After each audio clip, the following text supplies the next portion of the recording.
आज के इस वीडियो में हम आपको फंबलिंग की प्रॉब्लम को दूर करने के लिए 2 पॉइंट्स बताएंगे। सबसे पहले हम आपको यह कहना चाहेंगे कि फंबलिंग की प्रॉब्लम का मतलब क्या होता है। फंबलिंग मतलब कि बोलते समय लड़खड़ा जाना, कुछ शब्दों को स्पष्ट रूप से नहीं बोल पाना, उसे फंबलिंग कहा जाता है।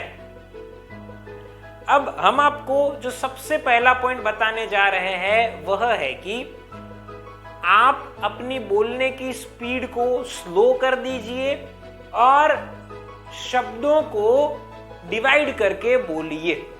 अच्छे से समझिएगा। अगर फंबलिंग की प्रॉब्लम को आप फेस कर रहे हैं तो सबसे पहले तो यह फॉलो कीजिए कि आप अपनी बोलने की स्पीड को स्लो कर दीजिए। बहुत बार ऐसा होता है कि लोगों की बोलने की स्पीड फास्ट होने के कारण उन्हें फंबलिंग की प्रॉब्लम को फेस करना पड़ता है। तो अगर आपकी स्पीड को आप स्लो कर देंगे तो आप शब्दों को बेहतर तरीके से लोगों के सामने रख पाएंगे कि जिसके कारण आपको फंबलिंग नहीं होगी, आपको शब्दों को बोलने में दिक्कत नहीं होगी, स्पष्ट शब्द हो पाएंगे और आप लड़खड़ाएंगे नहीं। तो स्पीड को स्लो करके बोलिए। इसके अलावा बहुत बार लोगों को बोलते समय नर्वसनेस महसूस होती है और उस नर्वसनेस के कारण भी फंबलिंग होती है। तो आपकी यह नर्वसनेस को कम करने के लिए भी आपको अपनी बोलने की स्पीड को स्लो करनी पड़ेगी कि जिसके कारण आप धीरे धीरे कॉन्फिडेंट हो पाए और आपके शब्द भी शुरुआत से ही अच्छे तरीके से आपके मुंह से निकल पाए। यहां पर एक और समस्या होती है। कुछ लोगों को कुछ शब्दों को बोलने में दिक्कत होती है। कुछ लोगों को ऐसा एडवांस में लग जाता है कि मुझे यह शब्द को बोलने में परेशानी हो सकती है। तो अगर आपको कोई शब्द बोलने में दिक्कत होती है या फिर आपको लगता है एडवांस में कि मुझे यह शब्द को बोलने में परेशानी हो सकती है, तो उस शब्द को डिवाइड करके बोलिए। उदाहरण के द्वारा समझते हैं। मान लीजिए कि एक शब्द है न्यूट्रिशनिस्ट, यह एक शब्द है।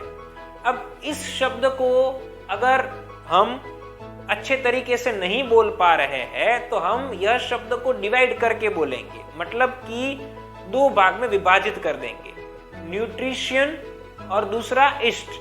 अब इसको साथ में फिर बोलेंगे, न्यूट्रिशनिस्ट, ऐसे हम बोलेंगे कि जिसके कारण उस शब्द को हम अच्छे तरीके से बोल पाए और वहां पर हमें फंबलिंग को फेस न करना पड़े।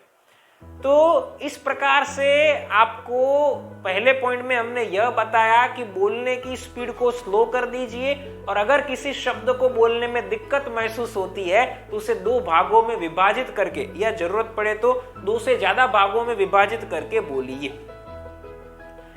अब आगे बढ़ते हैं और फंबलिंग की समस्या को दूर करने के लिए दूसरे पॉइंट को जानते हैं।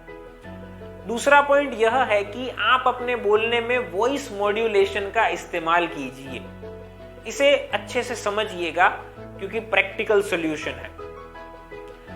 अगर आपको फंबलिंग की प्रॉब्लम फेस करनी पड़ती है तो सबसे पहले तो वॉइस मॉड्यूलेशन में लाउडनेस के साथ बोलने की कोशिश कीजिए।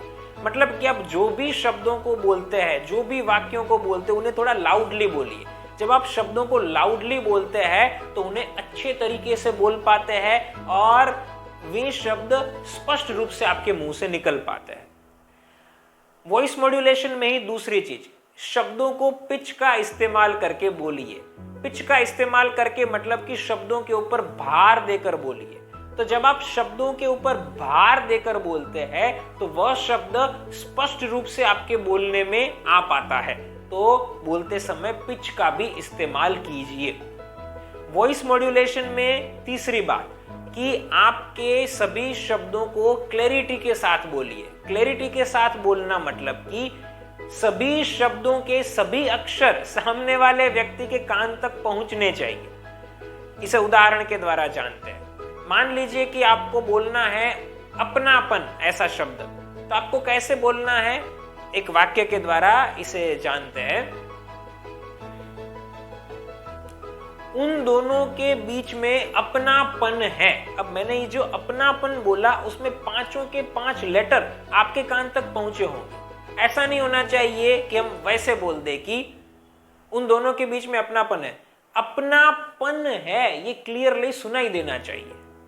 उसी प्रकार से एक और उदाहरण लेते हैं। मान लीजिए कि आपको बोलना है मगरमच्छ, तो इसे कैसे बोलना चाहिए? कुछ लोग कैसे बोलते इस प्रकार से, वहां पर मगरमच्छ है ध्यान रखना, ऐसे बोलते। लेकिन ये सही तरीका नहीं है। क्लैरिटी मतलब कि हर एक अक्षर कान तक पहुंचना चाहिए, कुछ ऐसे। वहां पर मगरमच्छ है तो आप ध्यान रखिएगा, यहां पर क्लैरिटी का इस्तेमाल हुआ है। तो आपको ध्यान रखना है कि आपके बोलने में क्लैरिटी का संपूर्ण रूप से इस्तेमाल हो। तो वॉइस मॉड्यूलेशन में ये 3 बातें ध्यान में रखनी है। लाउडनेस के साथ बोलना है, पिच का इस्तेमाल करना है और क्लैरिटी के साथ बोलना है। एक और बात हम ध्यान में रखेंगे बोलते समय, वो है कि हमारे बोलने में एनर्जी होनी चाहिए। एनर्जी होनी चाहिए मतलब कि आपके हैंड्स में एनर्जी होनी चाहिए, आपके आर्म्स में एनर्जी होनी चाहिए, आपके फेस पर एनर्जी दिखनी चाहिए। जैसे कि अभी हम आपके साथ बात कर रहे हैं तो आपको हमारे चेहरे के ऊपर और हमारी बॉडी में एनर्जी देखने को मिल रही होगी। तो एनर्जी के साथ बोलने की कोशिश करनी है। जब एनर्जी के साथ बोलते हैं तब भी हम हमारी बातों को बेहतर तरीके से रख पाते हैं। तो ये हमारी दूसरी टिप आप लोगों के लिए थी, इसे भी अवश्य फॉलो कीजिएगा। तो साथियों, इस प्रकार से हमने आपको 2 पॉइंट्स बताए कि जिनकी मदद से आप अपनी फंबलिंग की प्रॉब्लम को सॉल्व कर सकते हैं।